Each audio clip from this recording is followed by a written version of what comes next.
Yo, what's up, brothers and sisters? Welcome back to Haiku. I do, and you know that I do it for good hip hop music, right? Now, a few days ago, Areece dropped "Couldn't Have Said It Better" P.3, which pretty much sounds like it was a birthday freestyle, and it actually did well. It received a lot of positive feedback, especially from the fans. But from some people, they didn't receive it very well. And I'm assuming those who didn't receive it well are either Nasty C fans or they're just not getting the punchlines, you know.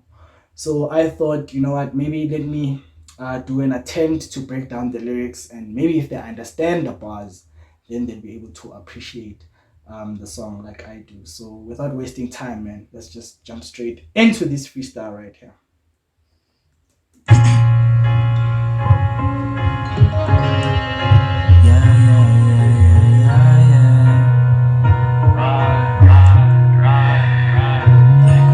Yeah, you know, I keep telling niggas, man, I'm on a different level. You know what I mean? Fuck the Spotify playlist. Come to my hood if you tryna hear the kind of music I make.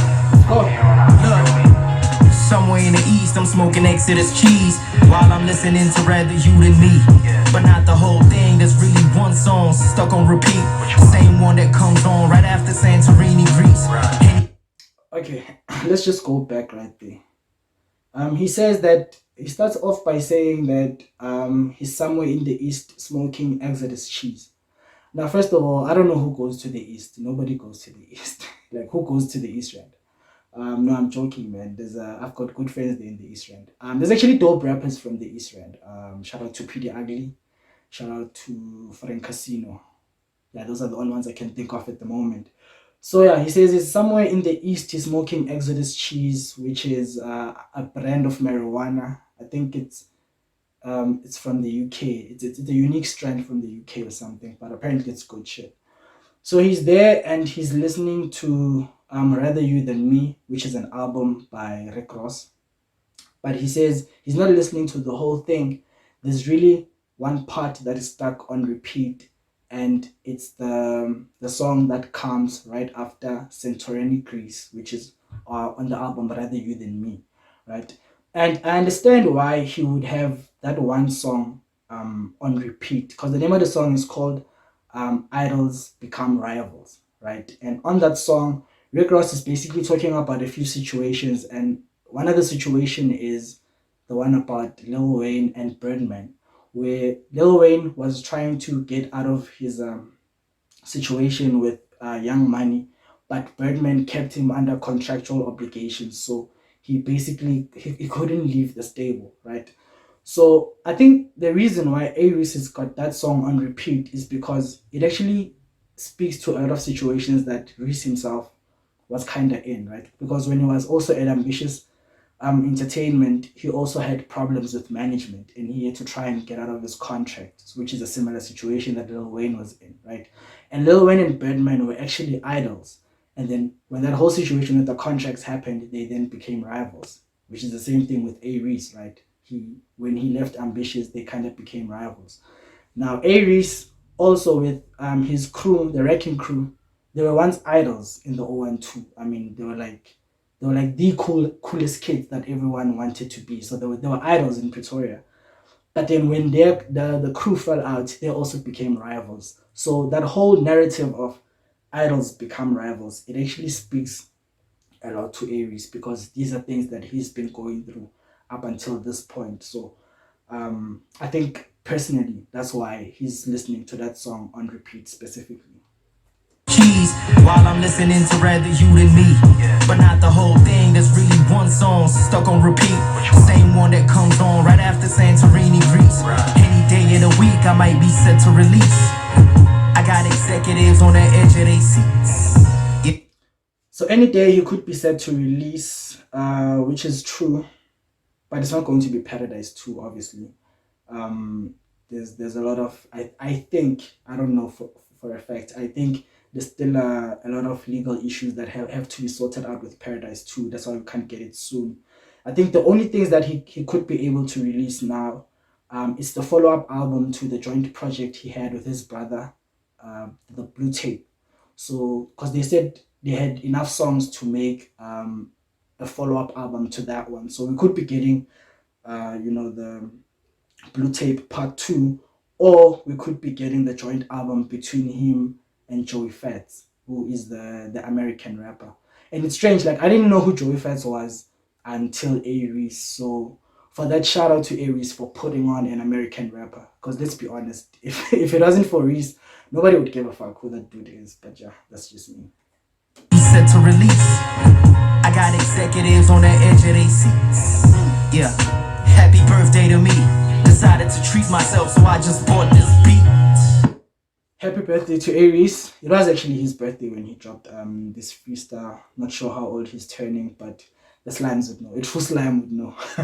But yeah, so he actually bought this beat, and this beat he bought from Black Metaphor, who is the same guy who produced the song Idols to Rivals. Yeah, Idols Becoming Rivals. Something like that. Happy birthday to me. Decided to treat myself, so I just bought this beat. So here's to many more. Cut it off and pass the oats if it ain't baby boy and Black Metaphor. It's either you cut it off or you just pass the aux if it's not Baby Boy and it's not Black Metaphor. So he's really putting Metaphor on now, because that's what he does. Like, and if Reese features you, chances are, you know how the slimes are, they're gonna be out there showing love and support. So he really put on a lot of artists. And I think Black Metaphor actually went on Twitter, I think it was yesterday or day before, to actually thank the love that he was receiving from South Africa. And it's only because Areece actually, mentioned him on a song and actually is rapping on his beat. So he kind of has a thing of, putting people on. That's what he does. More. Cut it off and pass the oats if it ain't baby boy and Black Metaphor. They tried to cut him off and pass along, but couldn't seem to kill the young bull like an amateur matador. They tried to cut him off and pass along, right? I think that he's talking about ambitious, because they've got this thing of when an artist leaves their stable, they basically do all they can to try and destroy the artist, right? They make sure that the music doesn't get played on radio. They make sure they don't get playlisted.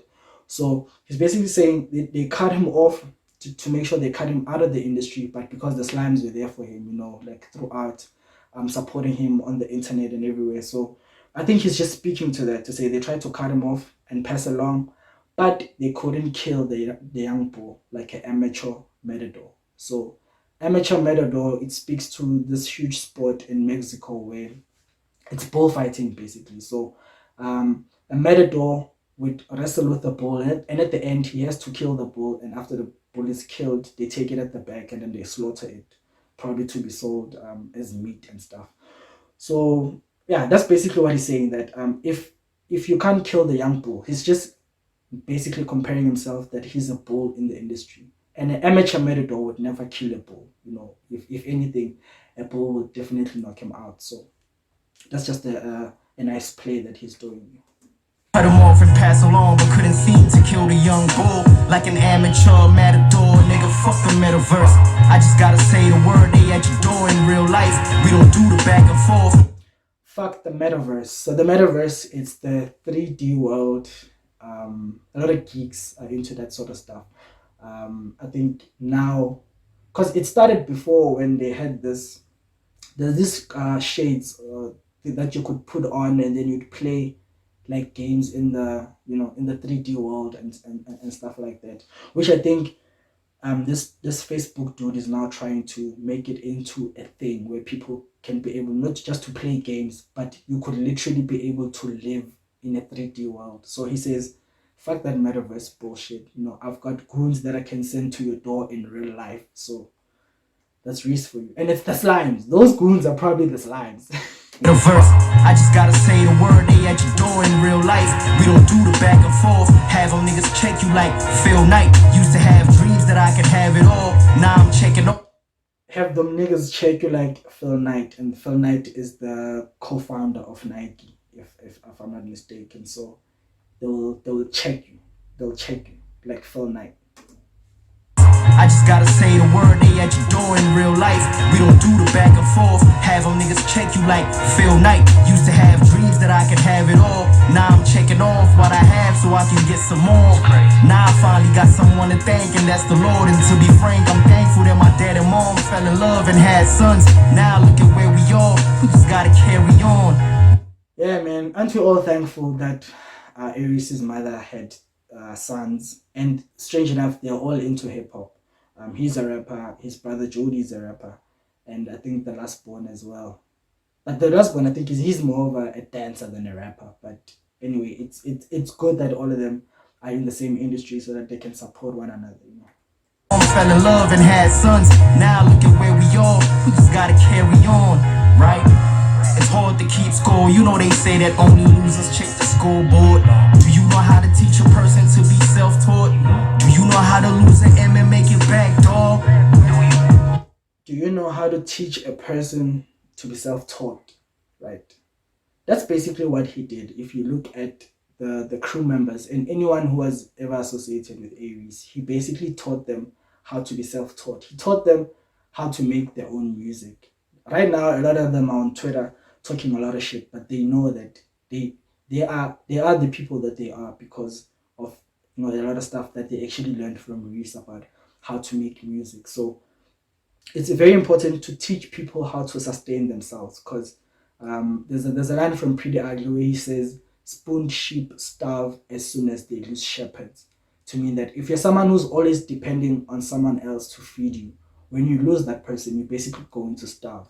And I think if you look at everyone who was in the crew with him, they were able to make music even after the crew fell off, which shows that he was able to teach people how to be self-taught, Anyway. Self-taught. Do you know how to lose an M and make it back, dog? All I hear is capping in your rap songs, and yet they still tell you niggas hats off. They don't.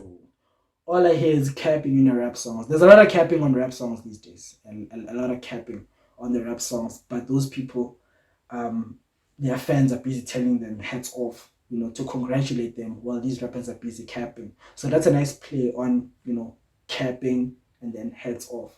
So don't play there. All I hear is capping in your rap songs, and yet they still tell you niggas hats off. They don't see what's on the other side of that crack wall. You ain't cut from that cloth, you more like Vicuña cause you mad soft.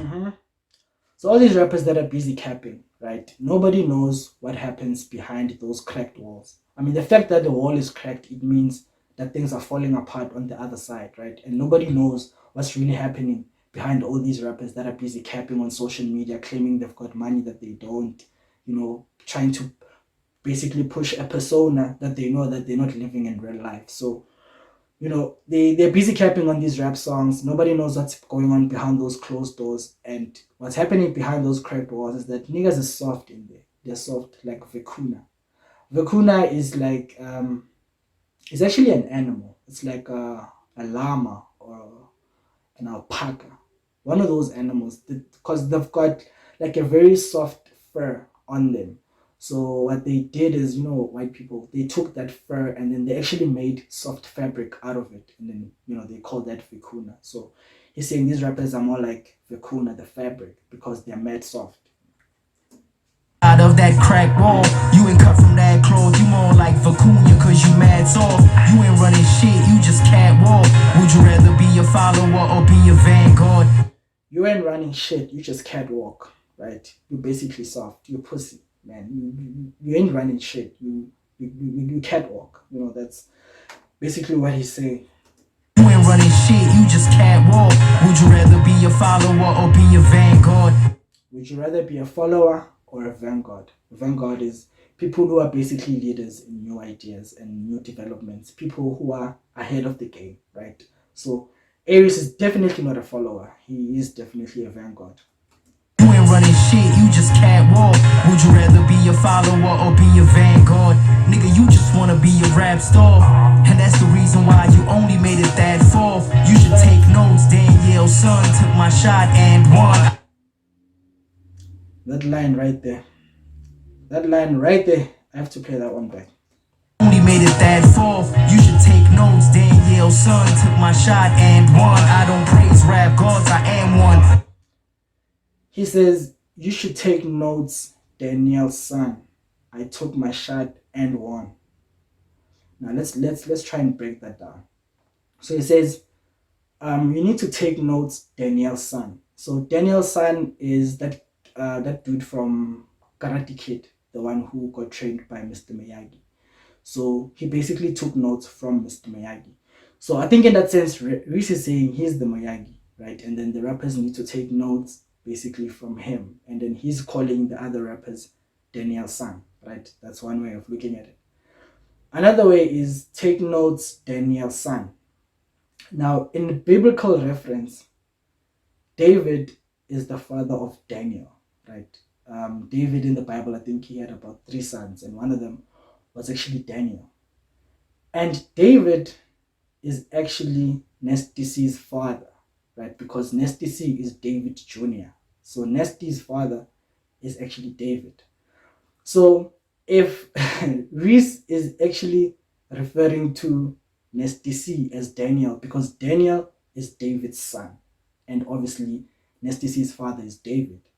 So if that is the case, I mean, we could be reaching. Then Areece is saying, take notes, Daniel's son, which means take notes, Nesti. He's basically saying to Nesti he must take notes. So that's another way of looking at it, right? And he also says, take notes, Daniel's son took my shot and won. Daniel's son, in the same movie, Karate Kid, he took a lot of shots in a fight. He actually took so many shots that he actually broke his leg. But then he still managed to win the fight after he had broken his leg. So Daniel's son took so many shots, but then he still won. So Reese is comparing himself to it. He took so many shots in the industry, but then he still won, right? That's another way of looking at it. Now, another way of looking at it is Daniel's son took my shot and won. So in life, when you shoot your shot, you win, right? But also to shoot your shot in basketball, obviously, you shoot your shot when you're trying to score. And then and one. And one is actually in basketball when you have a penalty, right? And then they give you a free throw.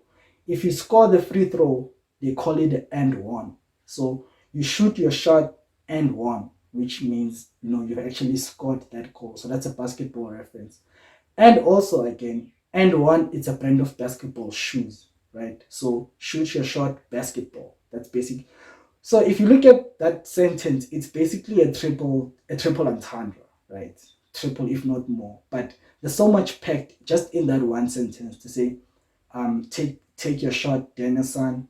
No, he says, take notes, Dennison. I took my shot and won. So that line is it's a triple entendre right there. Be a rap star, and that's the reason why you only made it that far. You should take notes, Daniel's son took my shot and won. I don't praise rap gods, I am one. He doesn't have to praise rap gods, he is one. I mean, how many only rap gods do triple entendres in hip hop? If you've never done a triple entendre, you can't call yourself a rap god. So he doesn't have to worship any gods. He definitely is one in my opinion. Daniel's son took my shot and won. I don't praise rap gods, I am one. Won't stop, can't stop. They don't make them like me anymore. Nigga dead stock, working double shift like the caps lock. They don't make them like me anymore. Dead stock. So dead stock is something that is no longer. That was basically the last of its kind. So if you look at something like the Air Force Ones, I mean, they only made about 5,000 of those, like in the whole world, right? So if you've got an Air Force One which hasn't been worn and it's still like fresh, that's basically dead stock because it's the last of its kind. Nothing after that similar was actually ever made. So for those of you who are out there buying Air Force Ones on the internet where they're saying it's like 1,000 or 1,000 rand 1.5, you must just know we are watching you. But yeah, that's just what he's saying, to say, they don't make them like him anymore. He's basically the last of his kind. They don't make them like me anymore, nigga dead stock, working double shift like the caps lock. Working double shift like caps lock. So if you wanna activate and deactivate the caps lock, you have to hit a double shift basically. That's straight. Straight enough. They don't make them like me anymore, nigga. Dead stock. Working double shift like the caps lock. Can't nobody see me like a stash spot. Couldn't have said it better. Yeah, probably reminiscing on my past endeavors. Like those decisions that I made when it was now or never. Couldn't have said it better. Reminiscing on his past endeavors. Which from couldn't have said it better part 1, part 2, and now on part 3. Those were all definitely good endeavors, if you ask me. Reminiscing on my past endeavors, like those decisions that I made when it was now or never. Yeah, I promise we gon' live forever. Finally 25, like an Adele album. Yeah, I'm feeling good as ever. Shit, I'm actually feeling way better.